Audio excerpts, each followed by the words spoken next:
జైల్లోకి వెళ్ళి ఎప్పుడు బయటికి వెళ్తా, ఎప్పుడు ప్రజల కోసం పనిచేయాలి, ఎప్పుడు అడవిలోకి వెళ్ళాలి, ఇదే ఆలోచన తప్ప ఇంక వేరే ఏం లేదు. అంటే జైల్లో ఉదయం 6 గంటల నుంచి సాయంత్రం 6 గంటల వరకు ఈ ఆలోచన ఉంటుంది అన్న.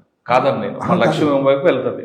కానీ 6 గంటలకి లాకప్ అయిన తర్వాత మనకి గతం చదువుకోవడము, వార్తలు వినడము, ప్రొద్దున లేవగానే లాకప్ తీయగానే బయటకు వస్తాం. బయటకు వచ్చి ప్రేయర్ చేస్తాం.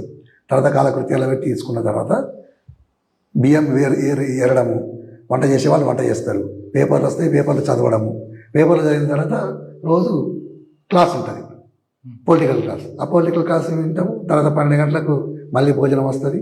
2 గంటల వరకు మళ్ళీ చదువుకోవడము, రాసుకోవడము, అంటే చదువు రాని వాళ్ళు రాసుకోవడము, చదివి వచ్చిన వాళ్ళు చదువుకోవడము. 4 గంటలకు వాలీబాల్ ఆడుకోవడము, 4 అయిపోయిన తర్వాత 5 గంటలకు అన్నం తినడము, మళ్ళీ 6 అయిన తర్వాత మళ్ళీ ప్రేయర్ చేసి లాకప్ కావడం. లాకప్ అయిన తర్వాత ఎవరిది వాళ్ళు చదువుకోవడం, లేకపోతే వార్తలు టీవీ వార్తలు వస్తాయి కదా, టీవీ వార్తలు వచ్చిన తర్వాత ఎవరు వాళ్ళు చదువుకోవాలి. 9 అయిందంటే ఎక్కడ వాళ్ళు అక్కడ పడుకోవాలి.